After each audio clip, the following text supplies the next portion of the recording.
వ్యక్తుల ప్రతిపక్ష నాయకులను మనం చూసాం. ఇక రాప్తాడు సభ తర్వాత అయితే ఖచ్చితంగా దొంగలందరూ ఏకమయ్యారు.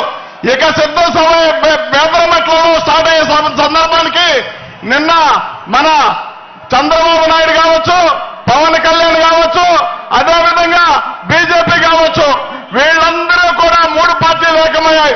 వాస్తవానికి వాళ్ళకి 3 పార్టీలు 3 అంక ఎలా కలిసి వచ్చిందో మనందరం ఏది ఏమైనప్పటికీ కూడా జగన్మోహన్ రెడ్డి గారు సింగిల్ గా వస్తారు, సింగిల్ గానే తలపడతారు.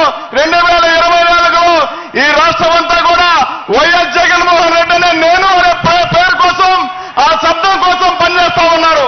ఇవాళ ఇంత పెద్ద ఎత్తున జనం వచ్చారంటే జగనన్న చేసిన మేలు మాత్రమే ఒక్కసారి మీరందరూ పరిశీలించాల్సిన అవసరం ఉంది. ఇవాళ మన పిల్లలు చదువుకుంటా ఉన్నారు, ఎన్నడూ లేని విధంగా ఇంగ్లీష్ మీడియం చదువుతూ ఉన్నారు. ఇంగ్లీష్ మీడియం చదివి మన పిల్లలు కూడా ఐక్యరాజ్య సమితిలో మాట్లాడుతున్న సందర్భాలు మనం చాలా చూసాం. అయినప్పటికీ చంద్రబాబు నాయుడు కన్నుబట్టి పేదవాడు ఇంగ్లీష్ మీడియం చదవడానికి వీల్లేదు, వాడు చదివితే ఎక్కడ మా జీవితాలు పోటీకి వస్తాడని చెప్పి మన జీవితాలను అడ్డుకోవడానికి ఇంగ్లీష్ మీడియం షోలో కూడా హైకోర్టుకి వెళ్ళి అడ్డుకున్నారు. అదేవిధంగా పేదవాడికి మరి ఇళ్ల స్థలాలు ఇస్తా ఉంటే, ఎస్సీలకి, బీసీలకి, మైనార్టీలకి ఇళ్ల స్థలాలు ఇస్తా ఉంటే ఇవ్వడానికి వీల్లేదు, వాళ్ళందరూ మా పక్కన ఉంటే మురికి కోపాల కింద మారిపోద్ది. కాబట్టి ఇది చంద్రబాబు నాయుడు కోర రాజధాని, ఇందులో ఎవడో ఉండడానికి వీల్లేదనే విధంగా మరి రాజధాని ప్రాంతంలో కూడా మనం ఉండడానికి ఇష్టపడలేదు చంద్రబాబు నాయుడు అనే వ్యక్తి. మీరు ఒక్కసారి గమనించండి. మరి మన పేదరికం తెలిసిన వ్యక్తి జగన్మోహన్ రెడ్డి గారు, మన ఆకలి కేకలు తెలిసిన వ్యక్తి జగన్మోహన్ రెడ్డి గారు మనల్ని అందరూ ఎక్కించాలని అనేక రకాలుగా పాలన కొనసాగిస్తూ ఇవాళ ప్రతి పేదవారికి సంక్షేమ పాలన అందిస్తా ఉన్నారు. రైతులు బాగున్నారంటే జగనన్నే కారణం, పిల్లలు చదువుకుంటూ ఉన్నారంటే జగనన్నే కారణం, ఇవాళ స్కూల్స్ అన్ని బాగుపడతా ఉన్నాయంటే జగనన్నే కారణం, రైతు హ్యాపీగా నవ్వుతూ మరి వ్యవసాయం చేస్తా ఉన్నాడంటే ఖచ్చితంగా జగనన్నే కారణం. కాబట్టి ఇవాళ అవ్వ తాతలు బాగున్నా, మహిళలు బాగున్నా, అదేవిధంగా విద్యార్థులు వీళ్ళందరూ కూడా ఇంత గొప్పగా చదువుతూ ఉన్నారంటే అది ఖచ్చితంగా జగన్మోహన్ రెడ్డి గారి గొప్పతనమే. మీరందరూ కూడా గమనించండి.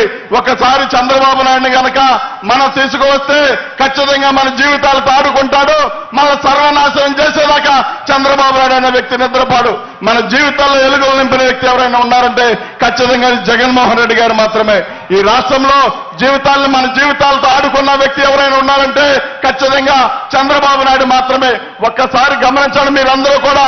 ఈ రాష్ట్రంలో ఇంత గొప్ప పాలన జరుగుతా ఉంటే ఈ పాలన దించుతామని ఒకడు, ఈ పాలన లేకుండా చేస్తామని ఒకడు కోట్ల బద్దలు కొడతామని మాట్లాడుతా ఉన్నారు.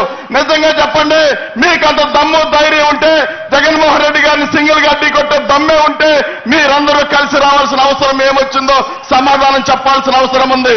ఈ రాష్ట్రానికి ఏకైక మొనగాడు, ఈ రాష్ట్రాన్ని బాగు చేసే మొనగాడు, ఈ రాష్ట్రంలో ఏకంగా ఒకే ఒక్కడిగా పాలన కొనసాగిస్తూ ఒకే ఒక్కడిగా మీ అందరినీ ఢీకొట్టడానికి సిద్ధమైన వ్యక్తి ఎవరైనా ఉన్నారంటే అది ఖచ్చితంగా జగన్మోహన్ రెడ్డి గారు మాత్రమే.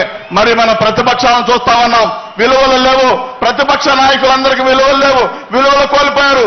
చంద్రబాబు నాయుడు గురించి పవన్ కళ్యాణ్ 2009లో చంద్రబాబు నాయుడు దొంగ, అలాంటి వ్యక్తి ఒక పార్టీని లాక్కున్నాడు, ఆ పార్టీ అతనిది కాదు, ఆ సైకిల్